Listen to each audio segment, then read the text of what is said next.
pagi. Shalom. Tadi saudara saya berkata bahwa ada beribu-ribu malaikat di tempat ini. Amin. Amin. Puji Tuhan, firman Tuhan yang sangat memberkati.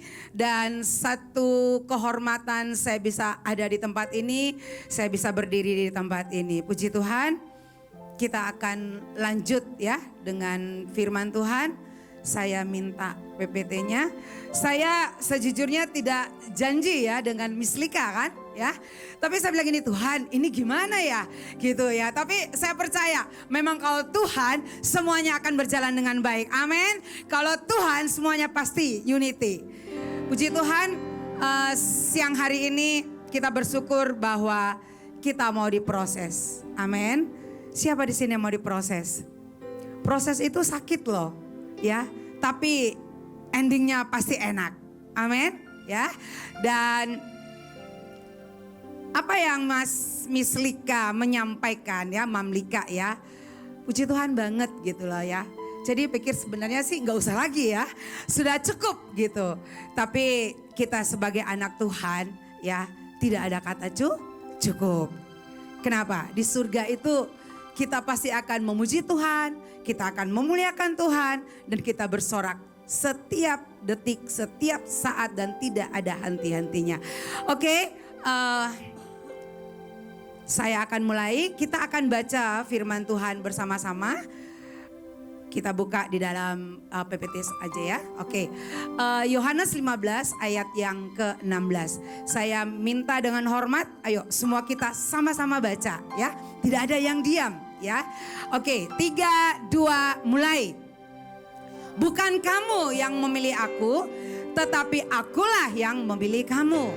Dan aku telah menetapkan kamu supaya kamu pergi dan menghasilkan buah. Dan buahmu itu tetap, supaya apa yang kamu minta kepada Bapa di dalam namaku diberikannya kepadamu.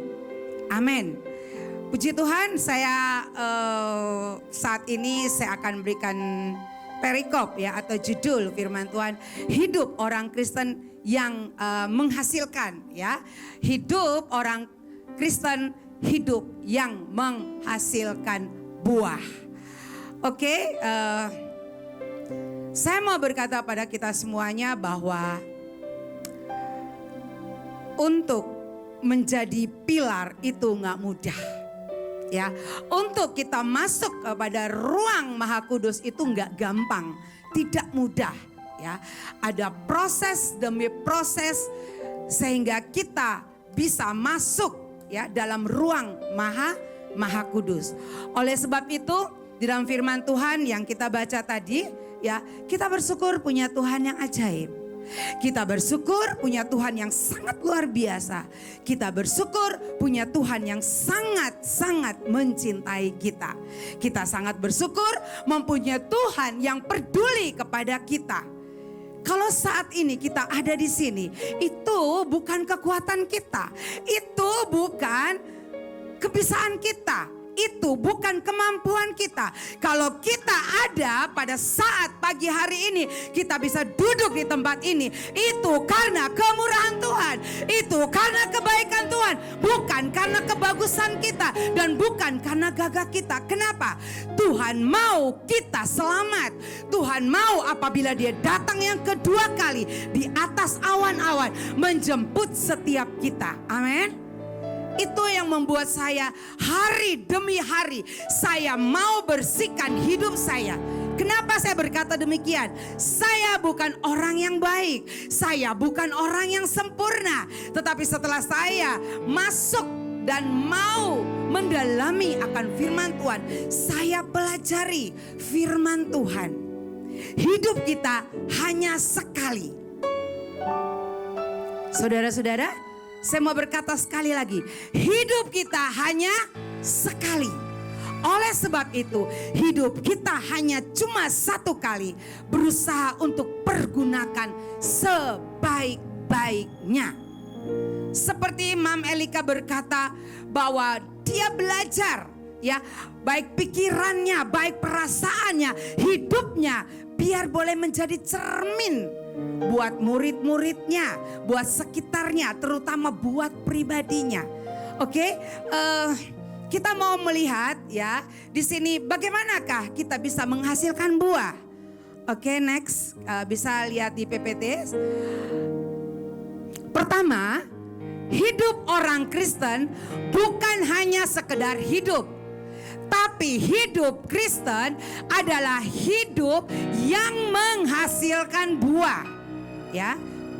Buah apa? Buah kebaikan, ya, buah kasih, ya, buah panjang sabar, ya, buah peduli, buah murah hati, ya. Nah, di sini dikatakan bahwa karena hidup orang Kristen itu jelas bukan karena kita yang memilih Tuhan. Sekali lagi saya berkata, bukan kita yang memilih Tuhan, tetapi Tuhanlah yang memilih kita. Tuhan memilih kita sebab ada tertulis tidak ada seorang pun sampai kepada Bapa jika tidak ditarik oleh Roh Allah, dan tidak seorang pun dapat mengikuti Yesus Kristus Tuhan kecuali oleh Roh Kudus. Ya, kita bersyukur kepada Tuhan sebagai orang yang beriman, sebagai orang yang percaya. Kita punya Roh Kudus yang ajaib dan sangat-sangat luar biasa. Roh Kudus itu dia sangat lembut. Roh Kudus itu sangat mengerti perasaan kita. Roh Kudus itu sangat tahu siapa kita sebenarnya. Kita bersyukur dan kita bangga sebagai orang Kristen. Ya, Kristen artinya Kristus yang tinggal di dalam hati kita. Nah, Kristus kalau tinggal dalam hati kita, apakah hidup kita ini seenak kita saja? Apakah hidup kita ini perlu berbuah? Harus perlu berbuah. Kenapa? Karena orang Kristen kita harus mencerminkan bagaimana Kristus yang ada di dalam hati setiap kita. Kita harus bangga. Ya, Tuhan kita itu Tuhan yang ajaib. Tuhan kita itu Tuhan yang sangat luar biasa. Tuhan kita itu sangat penuh kemesraan. Ya, dengan cara dia sendiri kepada kita. Asal satu, kita mau melekat kepada Tuhan. Kita mau dekat kepada dia. Kita mau masuk dalam hadiratnya. Kita mau masuk dalam kehidupannya. Kalau dulu waktu saya masih kecil lah ya, saya berpikir gini, aduh kalau saya ibadah terus ya, saya ini tidak punya teman. Karena saya mau perkenalkan, saya perkenalkan ibu saya seorang Padang ya, ibu saya Muslim, orang Padang, dan papa saya orang Kupang, orang Timor. Nah, ibu saya itu seorang yang sangat radikal ya. Dengan Tuhan. Kenapa saya berkata demikian? Ibu saya itu sebelum Kristen, dia itu seorang Muslim yang sangat taat 5 waktu. Ibu saya setelah menikah masing-masing, papa saya tidak mengajar ibu saya untuk terima Tuhan. Ibu saya paling anti yang namanya Kristen. Nah, satu waktu ibu saya melahirkan laki, perempuan dan laki. Dan yang keempat itu umur 7 bulan ya. Waktu 7 bulan ya, papa saya seorang tentara. Jadi waktu berdinas waktu itu pas lagi di Sumatera Barat. Dan kakak saya itu anak yang nomor 4 itu di ayunan dan dia ke dapur masak. Ya masak, dan sekian kurang lebih 1 jam kemudian dia datang mau nyusui, kasih susu anaknya, yaitu kakak saya yang nomor 4 itu. Dan waktu dia mau kasih susu kepada kakak saya yang nomor 4, kakak saya udah kaku. Ya, kaku dan sudah tidak punya nyawa lagi, alias meninggal. Dan waktu dia meninggal, ibu saya masuk ke dalam kamar, dia teringat. Dan waktu itu dia udah persiapan, dia udah meninggal ya. Waktu itu mereka tinggal di asrama tentara, dan ya tetangga-tetangga sudah pada datang ya.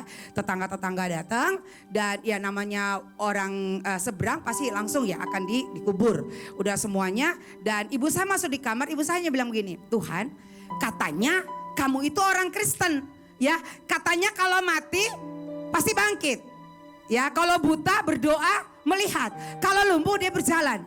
Oke, kalau kamu Tuhan yang orang Kristen yang katanya seperti itu, kamu bangkit anak saya detik ini kalau engkau bangkitkan anak saya akan jemaah engkau, menyembah engkau. Ya, dan saat itu setelah dia nggak pakai amin lagi, dia keluar dan kakak saya dengan anugerah Tuhan dia hidup kembali. Dan sejak saat itu ya, ibu saya mengembalikan semua perlengkapannya kepada nenek saya. Dan dia berkata sama Mak, mulai detik ini saya akan menyembah Tuhannya orang Kristen. Dengan bercucuran air mata, nenek saya berkata, kalau memang itu yang kamu pilih, silakan. Asal kamu jangan main-main. Sejak itu ya, ibu saya ya begitu mencintai Tuhan dan begitu mengasihi Tuhan sampai melahirkan 10 anak. Ya, ajaib ya, 10 anak. Saya anak yang ke-7 dan saya mau berkata kepada saudara-saudara sekalian, dan kami sekitar 7 tahun 70-an semua ya, itu ibu saya pergi ke Kupang. Dan saya bersyukur kami sejak kecil dididik dengan bangun pagi ya, bisa nggak bisa bangun pagi duduk berdoa, baca Alkitab, dan tidak walaupun yang belum bisa baca tetap duduk di situ. Ibu saya didik kami seperti itu. Dan ibu saya sangat bangga mempunyai seorang ibu yang begitu radikal. Ya, paling kalau di Kupang ya pasti mereka kenal lah siapa ibu saya ya. Ibu saya ya namanya Norma Tanjung, tapi kan udah menikah jadi Norma Oematan ya, karena suaminya Oematan. Ya, ibu saya juga seorang pendoa dan kami dididik takut akan Tuhan. Dan singkat cerita ya, tahun 1985 saya ke Jakarta. Dan waktu saya ke Jakarta ya, sedikit ke belakang lagi ibu bilang gini. Waktu ibu saya mengambil keputusan menerima Tuhan, karena ibu saya kakak paling tertua orang Padang, berarti sudah ya istilahnya sudah tidak sama. Jadi tidak satu pun harta, walaupun dia seorang kakak, satu pun tidak dibawa, hanya badannya saja. Ya, oke. Dan puji Tuhan lah, ibu saya mulai membaca firman. Ibu saya tuh rajin, 3:30 dia sudah mandi air hangat ya, dan dia sudah baca firman Tuhan, dia berdoa. Itu ibu saya panggil ibu saya seperti itu, dan itu yang dia didikan kepada kami. Dan tahun 85 ibu berkata bilang gini, Ibu, kita bukan orang kaya, tapi ini satu firman Tuhan. Kamu bawa, kamu baca, kamu melakukannya, maka engkau akan diberkati Tuhan. Itu yang saya pegang sampai detik ini. Banyak sekali gesekan, banyak sekali rintangan yang kami hadapi. Tapi saya bangga mempunyai Tuhan yang hidup. Ya, ada nggak pemberontakan itu? Ada. Kami masih kecil, tidak pernah yang namanya tidak ibadah ke gereja. Harus dan wajib hukumnya. Itu wajib.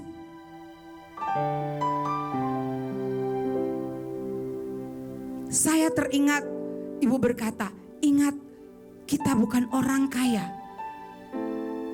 Kalau kamu baca firman Tuhan, kamu merenungkannya, maka engkau akan diberkati Tuhan. Kami 10 bersaudara. Saya mau berkata pun demikian. Saya anak ke-7, saya punya bapak ya, Oematan, itu Raja Timor, Raja NTT, dan satupun harta tidak kami miliki. Pernah Ibu Nita bilang gini, Ibu Lela kan anak raja, Anggoloci, saya anak rajanya Tuhan. Enggak, maksudnya ibu anak raja, cucu raja. Iya, karena beberapa tahun yang lalu dari Mahanaim pergi mencari beberapa kurang lebih 5 raja yang Tuhan suruh temui dan doakan, dan penyerahan yang mereka punya penyembahan akan berhala. Dan salah satu itu papa saya. Dan saya bersyukur kepada Tuhan ya, kita itu dididik hanya satu, takut akan Tuhan.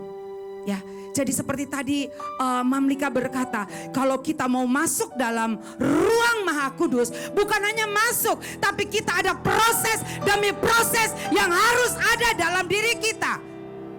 Setiap kita pasti punya persoalan, setiap kita pasti punya pergumulan, setiap kita pasti ada saja dalam diri kita.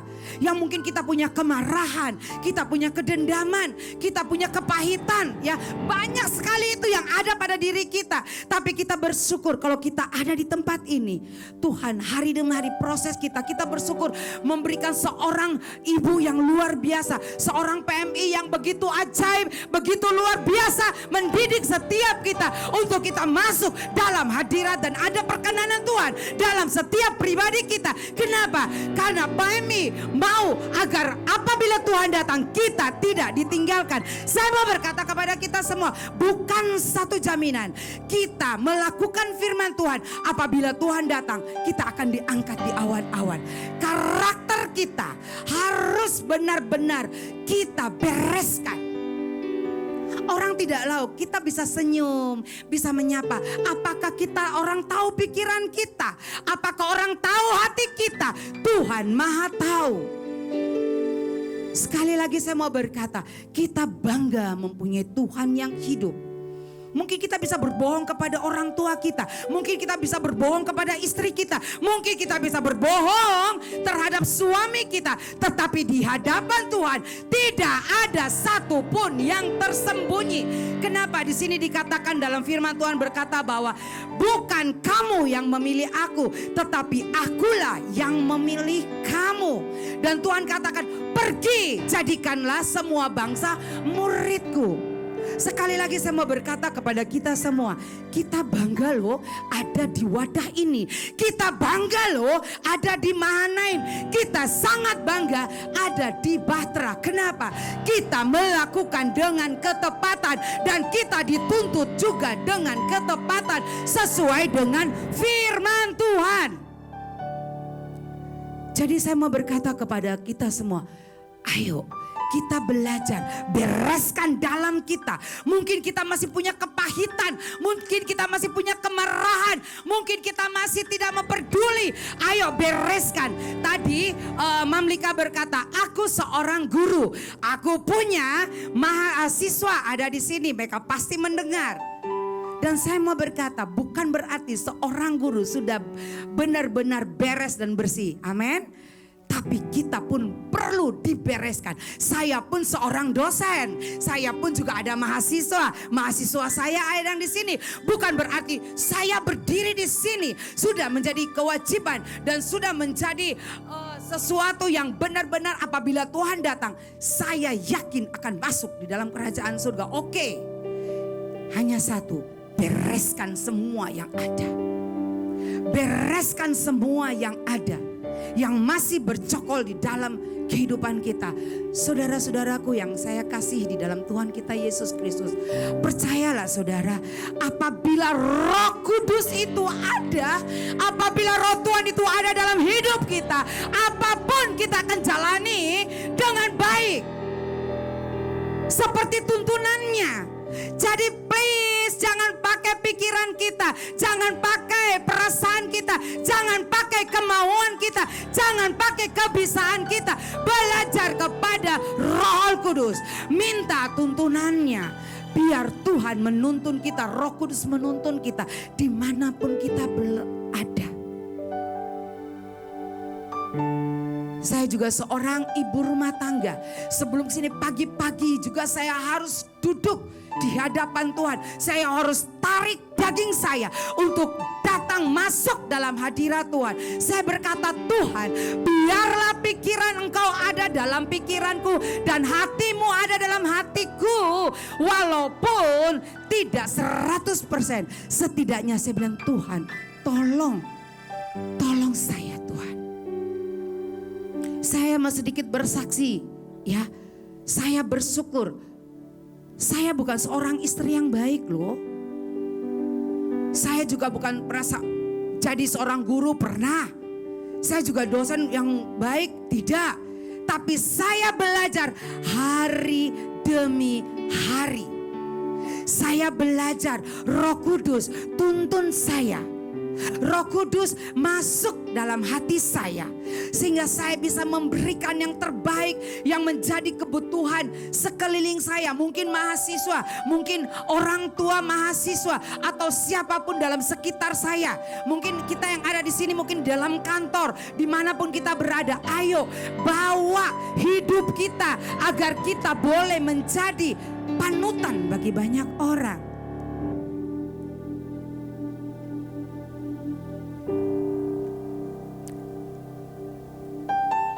Sekali lagi saya mau berkata kepada kita semua, kita bangga loh mempunyai Tuhan yang hidup. Kita bangga loh mempunyai umat yang benar-benar kita punya umat pilihan. Tuhan pilih kita, kita ini boleh bersatu di sini. Ya, mana ada coba, ya mungkin saya tidak bikin, mungkin ada. Tapi bagi saya baru tahu ada di sini. Yang pergi ke seluruh dunia, nggak ada. Tapi karena Tuhan, siapa kita coba? Saya ini tidak ada artinya. Saya ini tidak pernah dipandang. Percayalah, saya tidak pernah dipandang. Tapi karena Tuhan memandang saya. Karena saya memandang Tuhan, saya tahu ada keajaiban. Saya tahu ada mujizat di dalam Tuhan. Makanya saya kejar hadiratnya. Saya bersyukur punya seorang ibu yang begitu radikal kepada Tuhan. Ibu berkata, dimanapun kamu berada, kamu harus bisa mencerminkan kasih Tuhan. Jangan kamu menjadi batu sandungan di sekelilingmu. Oke, lanjut. Saya lanjut ya. Bagaimana selanjutnya? Kita bisa lihat di dalam PPT. Setelah Tuhan memilih kita, ya, setelah Tuhan menetapkan kita sebagai umat yang diselamatkan, kita tadi baca dalam Yohanes 15 ayat yang ke-16, ya dikatakan supaya kita diperintahkan untuk pergi dan diperintahkan menghasilkan buah dan diperintahkan agar buahmu itu tetap dan hidup kita terus berbuah. Ini yang Tuhan mau. Setelah Tuhan memilih kita,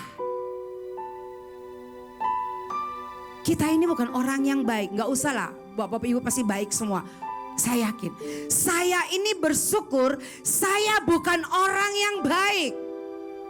Saya orang yang punya kedendaman.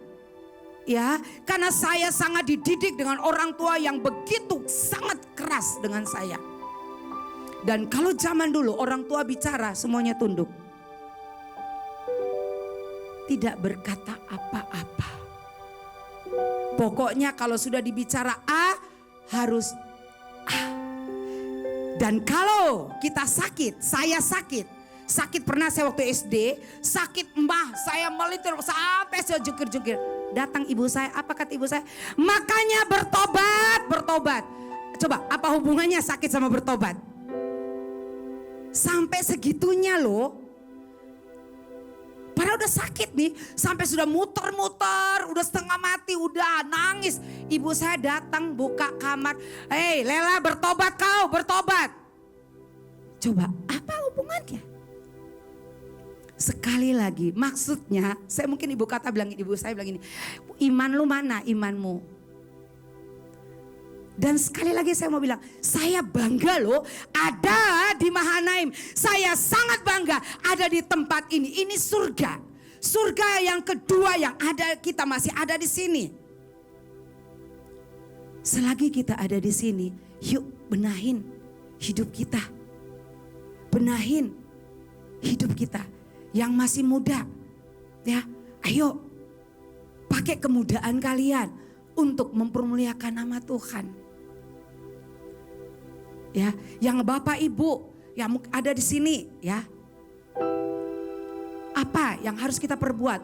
Mungkin dengan anak-anak kita yang kita mau mendidik, mereka itu masih membangkang satu kata, mereka bisa 10 kata. Ya. Ya, di sini nggak ada. Mungkin di luar sana ada. Tapi ingat, itu tanggung jawab kita sebagai orang tua.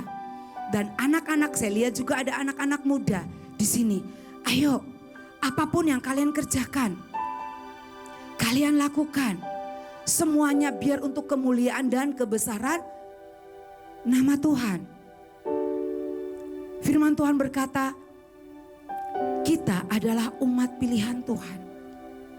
Percayalah, apa yang kita buat, jangan yang kita buat.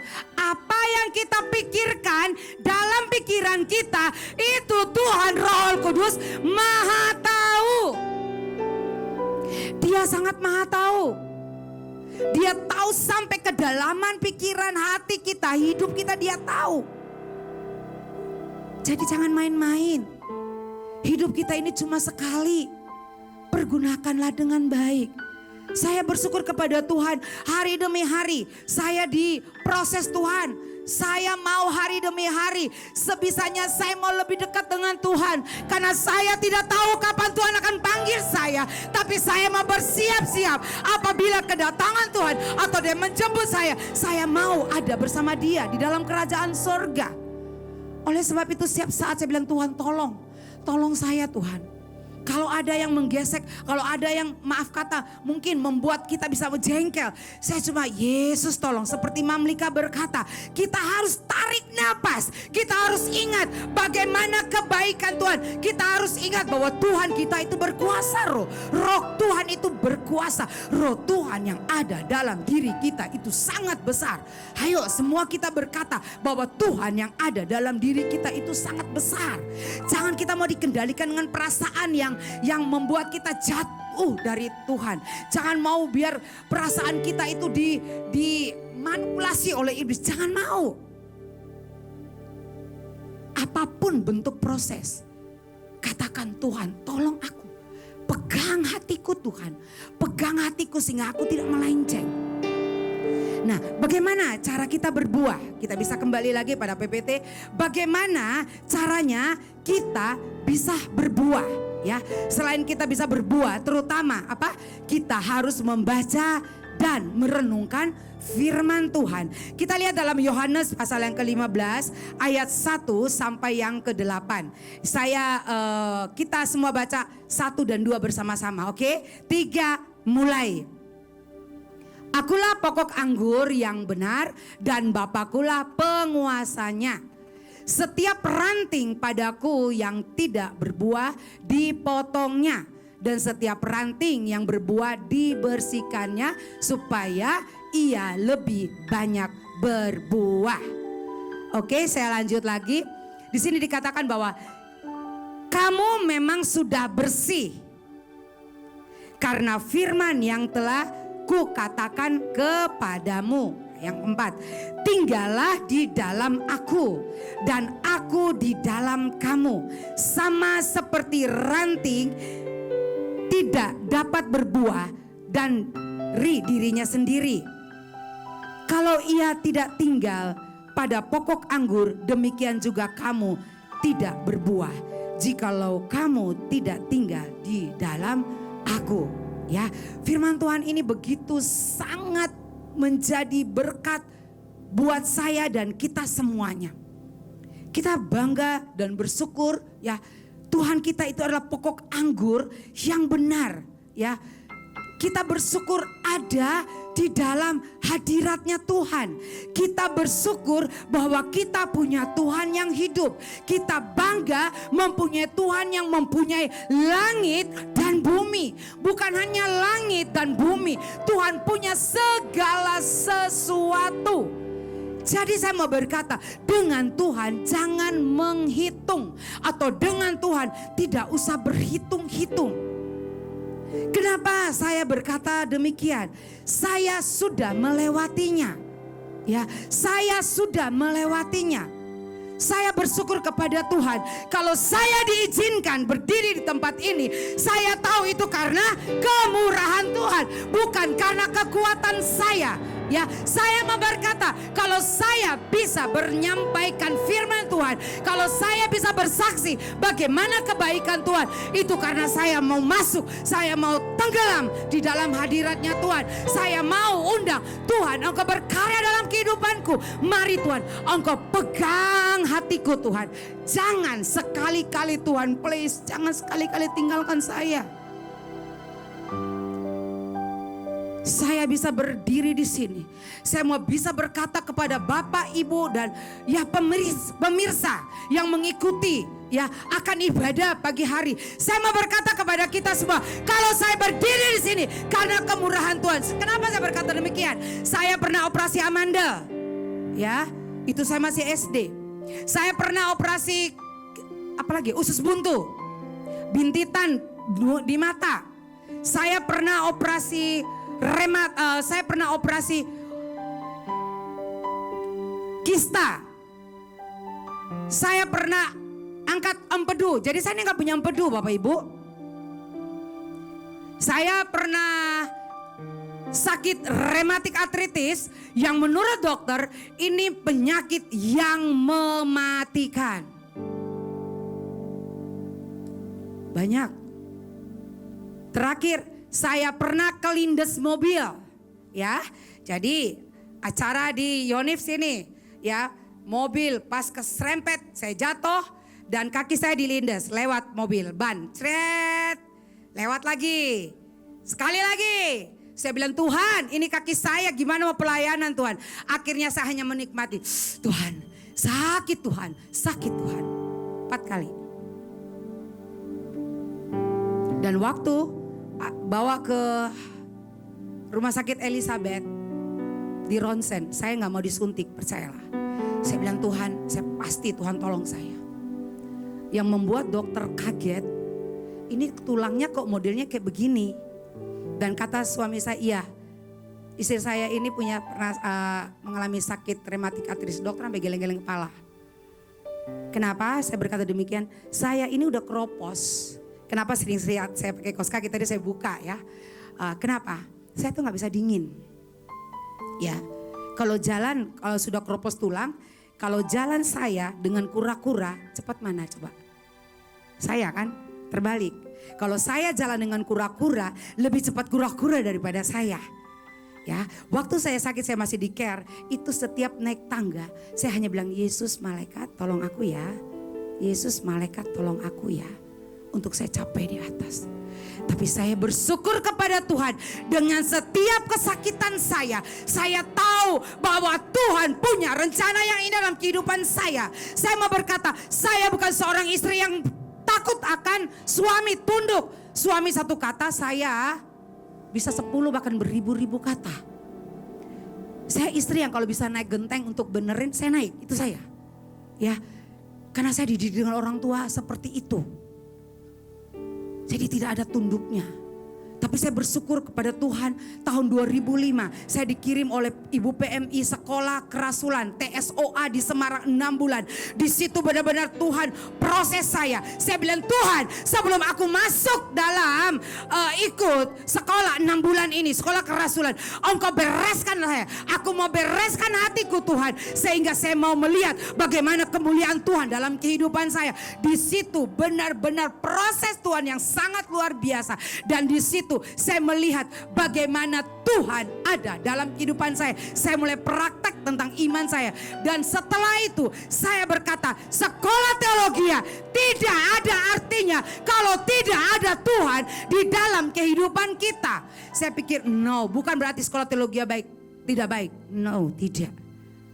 Teologi itu sangat baik. Tapi kalau ada Roh Kudus, itu lebih luar biasa. Kemanapun kita pergi, seperti pelayan-pelayan Tuhan, seperti kita semua yang ada di sini. Apapun yang kita pergi, karena tuntunan Roh Kudus, semuanya Tuhan singkapkan. Itu ajaib luar biasa. Di situ saya lihat bagaimana kebaikan Tuhan. Sehingga kita harus menjadi manusia baru. Setiap hari, setiap detik, setiap nafas kehidupan. Kita harus belajar hari demi hari. Karakter kita ini harus dibereskan. Ya, saya kalau dulu orang lihat saya, ngapain sih lihat saya? Pasti ngomongin saya. Itu dulu. Sekarang kalau orang lagi berkelompok, mending baik saya mundur. Karena Tuhan tolong telinga saya ini. Ya, kalau lihat orang, ya senyum, shalom. Ya, jadi saya ajar mahasiswa dimanapun, ya masuk shalom, biar ada damai sejahtera. Seperti itu.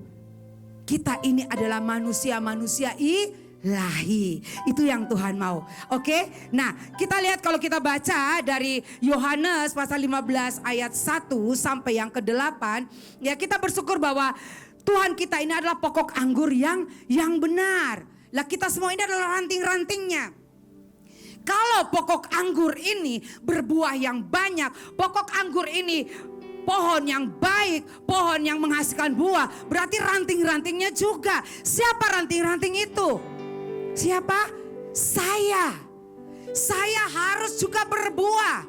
Dari sikap saya, tingkah laku saya, tutur kata saya. Saya ini orang Timor, saya orang Kupang, campur dengan orang Padang. Kalau bicara itu nadanya do terus. Ya, itu saya. Ya memang, saya ini punya kelemah lembutan, percayalah. Karena saya yang tahu hati saya. Tapi kalau orang yang belum tahu, wih ini orang serem banget. Ya muka ya mau dioperasikan gak mungkin lah. Ya nanti Tuhan bangkit tetap aja yang lahir kayak apa ya itu. Seperti itu. Mau dimancungin hidung saya juga tetap aja seperti itu ya. Yang penting nih benahin hati kita. Hidup kita, karakter kita. Sehingga orang akan terheran-heran. Kamu sekarang berubah ya. Nah harus. Karena kita ini adalah cermin yang terbuka bagi banyak orang. Kita ini adalah cermin yang terbuka bagi banyak orang. Kemanapun kita pergi, gak usah jauh-jauh. Mungkin di dalam rumah tangga kita harus jadi kesaksian. Buat istri kita, buat suami kita, buat anak kita. Mungkin buat mertua kita. Kita harus jadi contoh buat mereka. Apalagi yang belum mengenal akan Tuhan. Mereka melihat kita, mereka datang, wow luar biasa. Saya mau berkata saya punya ipar, semua itu bukan ipar yang menyembahkan Tuhan Yesus Kristus, tidak. Mereka tidak sama. Tapi dari mulut mereka berkata, Ella kamu itu beda, kami itu lain. Kalau mami masih ada, pasti kamu yang paling disayang. Saya bilang iya dong, Nurlela sombong. Tapi enggak sih, biar sampai itu ucapan keluar dari mulut mereka. Biar nama Tuhan dipermuliakan. Nah kita next lagi. Bagaimana supaya hidup kita berbuah? Bagaimana supaya hidup kita berbuah? Next. Bagaimana supaya hidup kita berbuah? Pertama, tinggal di dalam Kristus. Oke, next lagi ya. Bagaimana supaya hidup kita berbuah? Pertama, kita harus tinggal di dalam Kristus. Kalau kita tinggal di dalam Kristus, percayalah, apapun yang menjadi kebutuhan kita, apapun yang menjadi pergumulan kita, Tuhan kita itu bukan Tuhan yang ecek-ecek. Saudara-saudaraku, Tuhan kita Tuhan yang sangat luar biasa. Dulu saya berkata, Tuhan, ini sakit rematik, mungkin saudara bisa lihat tangan saya dengan tangan saudara itu tidak sama. Ya. Karena rematik artritis ini sangat semua celah-celah daripada tulang belulang saya ini kesenggol sedikit. Itu sakit dari ujung kepala sampai ujung kaki. Saya bersyukur kepada Tuhan. Tuhan kasih saya seorang suami yang luar biasa. Mempunyai kesabaran. Dan waktu saya kena rematik artritis, saya hanya di tempat tidur. Maaf kata bukan tempat tidur, triplex saya di situ. Dan saya bisa bergerak kalau karena triplex pakai perlak, ya air itu setengah mendidih, ya baru agak enak. Dan saya mau berkata kepada saudara-saudara, itu nyamuk gigit tangan saya sampai gendut nyamuknya. Untuk saya mau tepuk nyamuk itu nggak bisa. Kenapa? Saya nggak berdaya apa-apa. Tapi di setiap kesakitan saya hanya bilang Yesus tolong, Yesus tolong. Saya mau berkata banyak sekali ya proses Tuhan dalam kehidupan saya. Saya tahu Tuhan punya maksud dan tujuan dalam kehidupan saya. Waktu saya kecil saya bilang ngapain sih? Pak harus ke sekolah minggu, harus bangun doa pagi. Ya, ternyata semuanya itu ada baiknya buat kita, buat saya terutama. Ada keuntungan. Ya.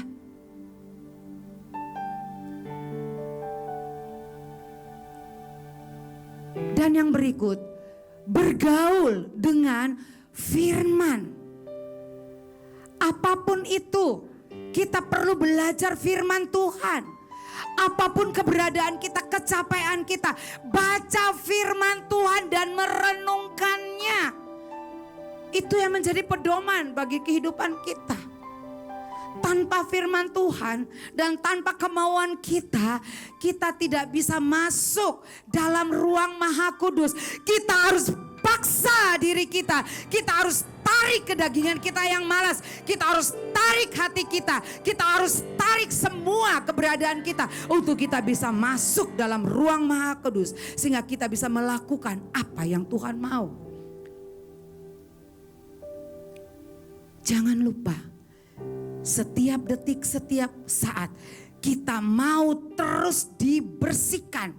Terus dibersihkan, terus dipulihkan, terus dibenarkan.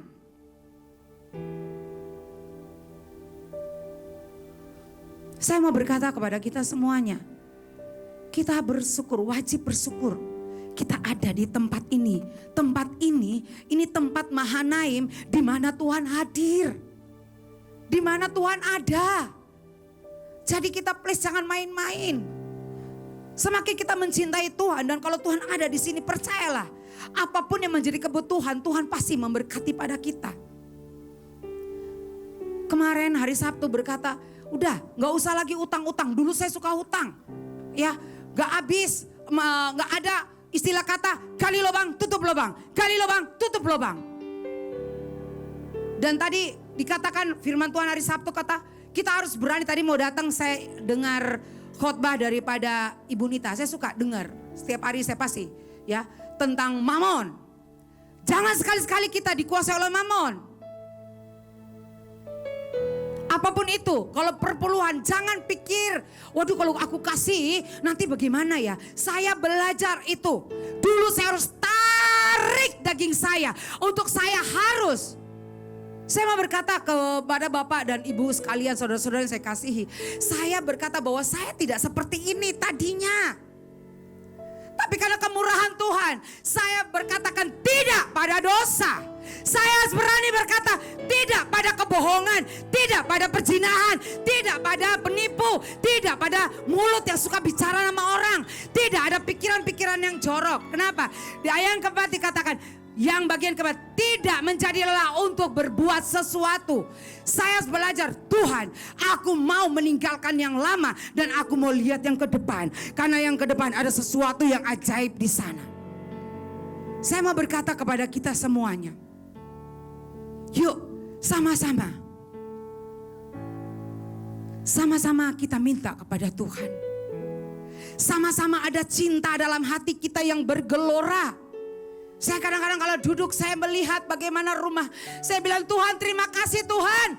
Dulu rumah saya udah rata dengan tanah. Saya bilang Tuhan tolong, Tuhan tolong. Kalau bisa berdiri karena kemurahan Tuhan. Tuhan, saya kepengen saya praktek firman Tuhan yang dikatakan Ibu PMI, yang hamba-hamba Tuhan, saya ambil semuanya, saya amenkan semuanya. Tuhan tolong suami saya Tuhan, kasihan pakai motor Tuhan, udah gendut, bulak-balik Tuhan, kasihan saya nangis, dia nggak tahu saya nangis di belakang kayak apa. Kadang-kadang anak saya sudah SMP, harus naik motor ya, dia juga saya tahu lah, dia juga pasti udah malu, udah gede bertiga. Tapi saya berdoa Tuhan kalau dia pulang pergi kasihan, saya berdoa Tuhan tolong. Dan saya bersyukur waktu kami acara di tahun sekitar tahun 2000 ya 2010-an lah, 18 kurang lebih, 2015. Ibu PMI kasih semua stiker semuanya. Yuk doakan, imanin engkau miliki. Saya pengen Tuhan, saya pertama saya pengen mobil. Saya pengen Israel. Pokoknya saya pengen naik pesawat Tuhan. Saya pengen selesaikan S2 saya Tuhan. Kita bertiga dengan anak saya masih kecil.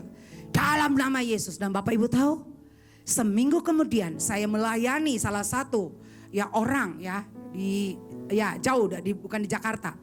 Waktu mau pulang tiba-tiba dia kasih dia bilang gini kami, ini kunci mobil baru loh, pakai. Tahu nggak, ini kaki saya lama begini, Tuhan Engkau baik banget. Siapa saya orang berdosa Tuhan? Siapa saya orang yang tidak baik Tuhan? Tapi saat saya datang kepada Tuhan, saya minta pertolongan Tuhan. Saya minta Tuhan bereskan kehidupan saya. Apa yang menjadi pergumulan Tuhan itu real memberikan. Tuhan ini gimana Tuhan? Rumah Tuhan kalau hujan gimana Tuhan? Tuhan memberikan tanpa kita berpikir dan berusaha. Kembali lagi, saya belajar untuk tidak hutang. Saya ajak anak saya saya bilang jangan sekali-kali berhutang. Kalau kita berhutang berarti kita tidak punya Tuhan, kita tidak punya iman. Dan Tuhan memberikan. Ya, saya mau sedikit kesaksian. Kalau kita 10 bersaudara semua kakak adik saya itu loh ya, sudah pergi naik pesawat. Lah saya itu dibilang kalau orang di sini mungkin ada orang NTT, orang Kupang, kalau dibilang orang Timor, Kook itu orang yang bodoh. Bodohnya kenapa? Ya, jangankan pegang, saya kalau lihat aduh itu besi gede banget kok bisa terbang ya, dulu nggak tahu apa-apa. Pegang kapal, pegang perahu ikan aja saya nggak pernah. Tapi saya mau berkata kepada Bapak Ibu, saya ingat di saat saya masih kecil, karena kami itu punya tugas masing-masing. Saya bilang gini, Tuhan sambil nyuci saya suka bersenandung. Engkau berkati saya Tuhan, biar saya bisa naik itu besi yang besar. Ya seperti itu. Ya. Dan hari demi hari, sampai detik ini, saya melihat bagaimana Tuhan membela dan Tuhan memberkati. Hanya satu, melekat kepada Tuhan. Dulu saya pikir Yerusalem itu, Israel itu Yerusalem, oh nanti di surga sana. Saking gak tahu apa-apanya. Tapi puji Tuhan dengan anugerah Tuhan saya pernah injak kota kelahiran Tuhan Yesus. Karena anugerah Tuhan bukan karena saya Bapak Ibu.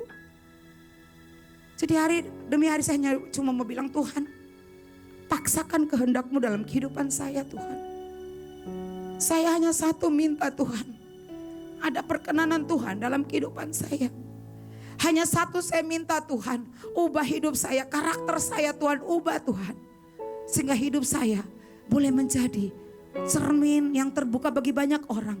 Hidup saya boleh menjadi berkat bagi banyak orang.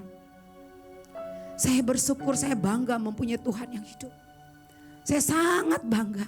Jadi pada pagi hari ini kita harus semakin hari semakin berbuah dan berbuah ya. Dan nanti kita bisa melihat di dalam Lukas pasal 3 ayat yang ke-7 sampai 9 mungkin kita mau untuk mempercepat. Dan di sini dikatakan berbuah apa? Nah, di sini kita lihat bahwa next berbuah apa? Pertama. Terusin. Iya. Kita harus berbuah apa? Satu, berbuah pertobatan. Yaitu buah yang dihasilkan dari hasil pertobatan. Hidup kita yang lama menjadi hidup kita yang baru. Misalnya, ya saya baca. Dulu di hidup kita yang lama, kita orang yang malas. Tidak suka bekerja. Tidak suka baca Alkitab. Bekerja tidak jujur. Suka mencuri, suka gosip. Sekarang setelah Tuhan pilih dan Tuhan tetapkan, kita boleh menerima keselamatan yang dari Tuhan. Ya, kita lihat dalam Roma pasal yang ke-12 ayat yang kedua. Ya, tadi saya bilang wow Tuhan, ajaib ternyata. Ya, ada kesamaan. Karena saya bilang wah kalau ngomong pilar, saya ngomong manusia baru. Ya, kalau mau masuk dalam ruang Maha Kudus, hidup kita harus diperbaharui. Diperbaharui dulu, baru kita masuk dalam ruang Maha Kudus. Maka pilar-pilar itu harus ada dalam kehidupan kita. Oke, sama-sama izinkan saya mohon kita baca bersama-sama. Oke, 3, mulai.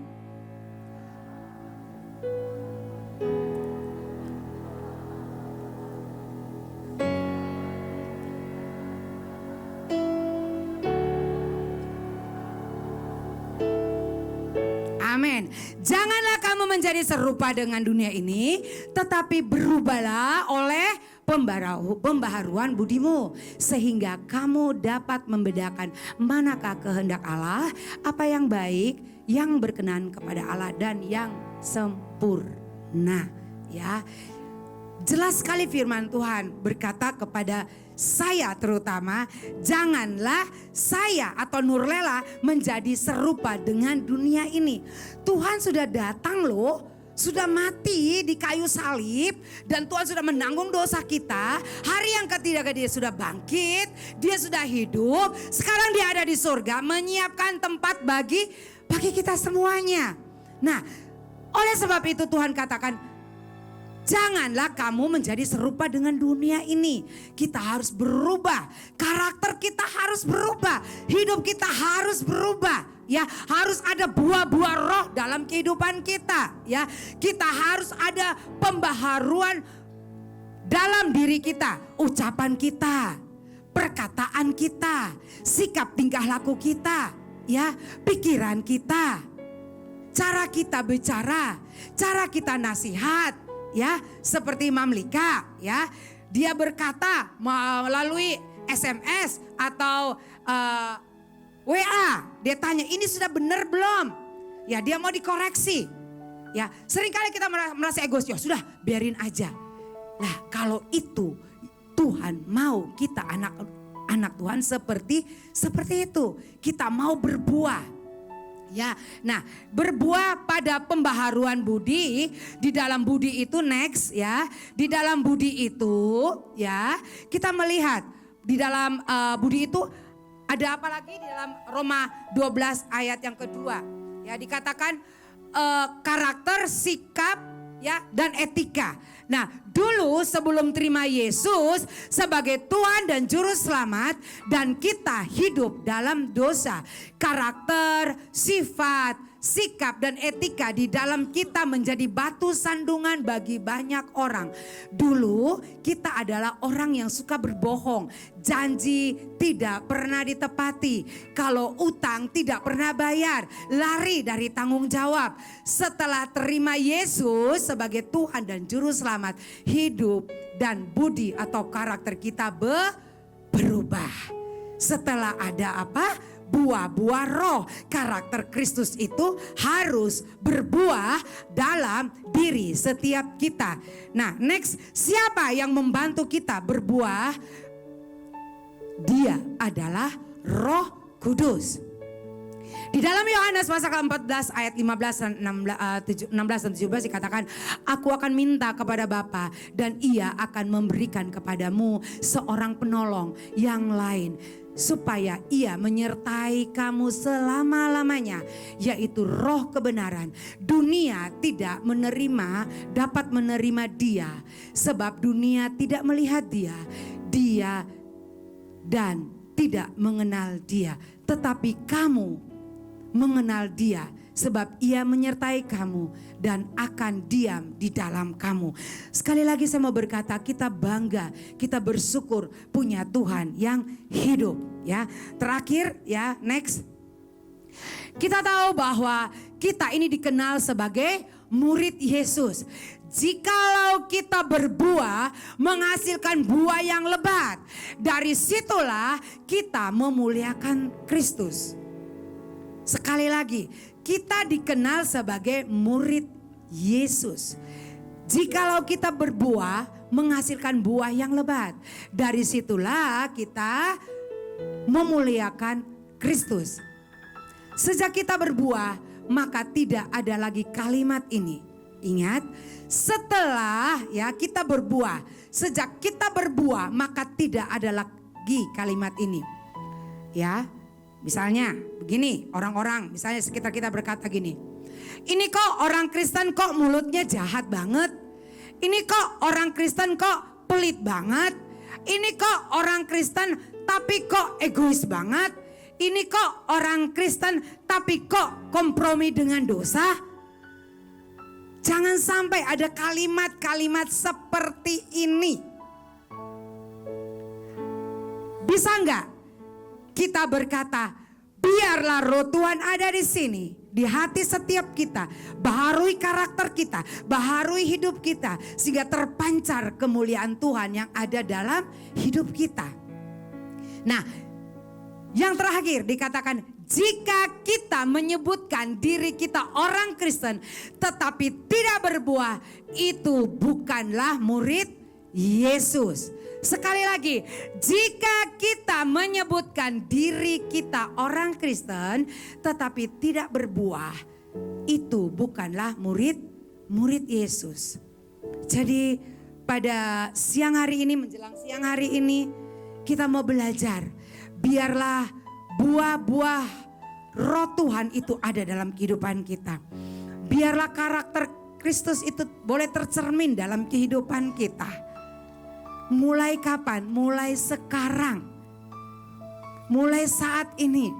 Mungkin di antara kita bilang gini, aduh Tuhan, saya masih belum bisa Tuhan. Ya, katakan, ya jangan izinkan suara-suara intimidasi itu mengganggu pikiran kita. Jangan sekali-kali berikan kesempatan. Sebelum tutup kesaksian, sebelum tutup firman Tuhan dan kesaksian ini saya berkata, saya dulu jujur, saya dulu suka ya ikut-ikut orang, gesek ya apa namanya tuh, kredit card ya, wah gesek sana gesek sini gitu loh ya. Nah setiap bulan ditagih kabur, seperti tadi firman Tuhan itu katakan, itu saya semuanya.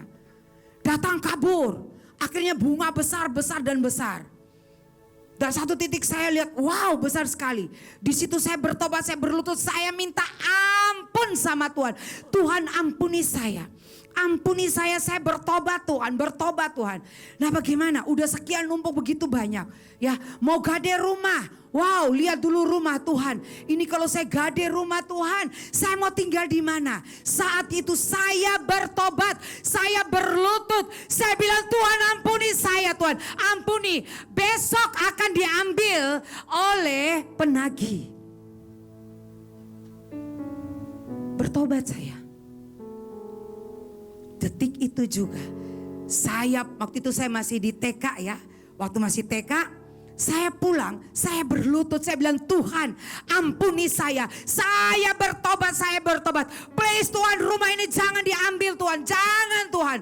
Saya gak berdoa sampai jam 12 malam, saya tidak ganti baju, saya di samping tempat, saya lihat suami saya udah tidur ngorok. Saya bilang, Tuhan tolong please, ini rumah adalah milikmu Tuhan, ini Tuhan Engkau yang memberikan, tolong Tuhan jangan. Saya bertobat.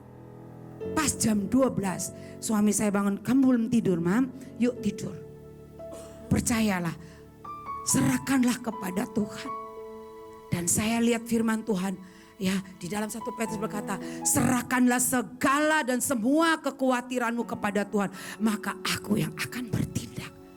Baru saya tidur tenang. Dan Bapak Ibu tahu, pagi-pagi saya sudah lupa hutang saya. Habis beres, lagi nyanyi beres-beres, tiba-tiba ada telepon mendering rumah. Angkat telepon. Ibu, bisa ketemu? Saya mau kasih ibu uang. Wow, ajaib. Dan puji Tuhan, Tuhan melengkapi semuanya. Harusnya hari Senin, kan hari Minggu saya pergi hari Senin, langsung saya pergi ke Jakarta, ke bank itu. Ya. Dan saya melunaskan. Zaman dahulu kala 12 juta itu bukan dikit. Sampai sudah dari 20, entah kenapa sampai cuma 12. Dia bertanya, ibu kerja di mana? Kok dapatnya cepat banget? Itu Tuhan. Sejak itu saya bertobat, saya nggak pakai gesek-gesek lagi, saya nggak mau hutang-hutang lagi, saya mau punya Tuhan yang hidup, saya mau karena bank saya adalah banknya Tuhan. Saya butuh apa? Tuhan memberikan, asal hidup saya senantiasa mau benar-benar dibersihkan sehingga buah-buah itu boleh bertumbuh dan buah-buah saya itu bukan hanya saya menikmati, orang menikmati buah saya yang dari Tuhan. Dan terakhir Bapak Ibu, saya rindu sekali. Saya bilang, Tuhan tolong, Tuhan tolong, Tuhan. Saya pengen memberkati. Tiba-tiba ya ada salah satu orang, dia bilang begini, saya nggak kenal dia. Ibu, saya dapat nomor telepon ibu, tolong doakan saya. Tolong doakan saya. Oke, apa yang Tuhan taruh saya di hati ibu tentang saya? Tuhan katakan ibu tuh suka memberi. Tapi kalau ibu memberi, ibu masih mikir-mikir. Kok tahu sih? Ya, Roh Kudus saya yang bilang seperti itu. Ya, habis gimana lagi ya? Saya sampaikan, Roh Kudus ini apa ya? Roh Kudus sampaikan dan saya sampaikan. Dan dia bilang begini, Bu, boleh nggak minta rekening ibu? Wah, ini saya sudah mulai pakai yang ilahi nih. Ibu udah berdoa belum? Tanya Tuhan. Oh iya, saya ketawa hehe. Ibu udah tahu ya nominalnya. Lah katanya ibu mau berdoa. Dan saudara, saya jelas lihat berapa yang dia berikan itu benar-benar Tuhan Roh Kudus tunjukkan berapa nominal itu. Oke, udah kita berdoa, udah. Dan karena saya harus pelayanan pagi-pagi, salah satu gereja, jam 3 saya harus persiapan, karena pagi saya buka WA, Bapak Ibu tahu? Saya bilang, wow Tuhan ajaib. Apa yang Tuhan tunjukkan persis seperti itu. Saya bilang, Tuhan Engkau baik, Engkau baik, Engkau baik, Engkau baik. Sampai kapanpun saya akan menyembah Engkau sebagai Tuhan dan Juru Selamat dalam kehidupan saya. Asal satu, kita mau melekat dengan Tuhan. Kita mau masuk dalam hadiratnya. Kalau kita sudah masuk, coba-coba sekali-kali. Jangan coba-coba kita lari dari panggilan Tuhan. Maka kalau dia tidak lagi dalam kita akan merasa hampa. Kita akan merasa hampa. Jangan sekali-kali kita tarik diri. Kalau kita diproses, kalau kita ditegur, kalau kita dimarah, kalau kita dibaki, kalau kita dicaci. Udahlah, kalau itu untuk kebaikan, terima itu. Terima dengan ucapan syukur. Bersyukur ada orang gesek kita. Bersyukur ada orang omongin kita. Dulu kalau orang lihat saya, orang pasti saya akan datang. Kamu ngapain sih lihat saya? Sombong ya, udah jelek sombong lagi. Serius. Akhir-akhir ini saya hanya menikmati bagaimana kebaikan Tuhan. Saya bahagia kalau ketemu ya. Sekarang Bu Nurela beda ya. Sekarang Ibu Nurela luar biasa ya. Karena apa? Karena Roh Kudus di sini. Karena saya mau diproses. Karena saya mau dibentuk. Karena saya mau berubah. Karena saya tidak mau menjadi batu sandungan. Seperti tadi dikatakan apa? Kok orang Kristen kok suka ngomongin orang? Kok orang Kristen kok suka maki?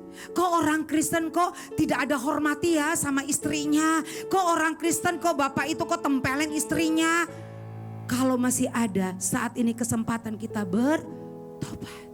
Sekali lagi, sebelum saya tutup, saya lagi berdoa, Tuhan saya berdoa orang ini. Sejujurnya saya belum pernah ketemu orang ini, percayalah. Tiba-tiba saya selalu berdoa, Tuhan tolonglah, tolong suami, istri, keluarga. Biar mereka menyembah Tuhan, mereka suka ikutlah, Batra puji Tuhan ikutlah untuk ibadah, streaming dan lain sebagainya. Persekutuan doa, oke, diajak. Tiba-tiba dia telepon saya, Bu Nurlela, waktu saya mau berdoa, Tuhan ingatkan nama ibu. Kata Tuhan, saya harus berkati ibu. Saya bilang, wow, Tuhan ajaib. Bukan buat saya untuk saya memberkati lagi. Ya, saya bersyukur kepada Tuhan. Menurut dokter begini loh, saudara, sebelum saya tutup. Sakit saya ini sakit yang mematikan. Ya, 50 tahun saya hanya sakit dan butuh pertolongan. Dan dokter berkata, 50 tahun, 60 tahun saya butuh pertolongan orang. Apapun saya harus butuh, menjangkau butuh, semua butuh. Tapi saya bilang kepada Bapak, Ibu dan saudara sekalian yang saya cintai, saya kasihi. Kalau saat ini saya mencapai 58 tahun, itu karena kemurahan Tuhan. Karena Tuhan, saya ini bergelora. Setiap hari saya bersyukur, setiap hari saya bersuka cita. Karena roh Tuhan ada dalam kehidupan saya. Kenapa saya? Karena saya mau karakter saya terus dibereskan.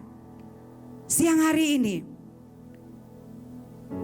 sama-sama kita bilang sama Tuhan, Saya belum 100%, percayalah Bapak Ibu. Orang mau bilang, wah Ibu Nurlela ngomongnya galak banget. Enggak apa-apa. Kita di sini mahanaim perempuan-perempuan yang galak ya. Perempuan-perempuan yang tegas. Saya tanya mahasiswa saya, kalau menurut kalian aku ini galak atau marah atau tegas? Kalau Mami itu tegas. Tapi kalau marah, kalau saya tidak menegur, tanggung jawab saya sama Tuhan. Oke?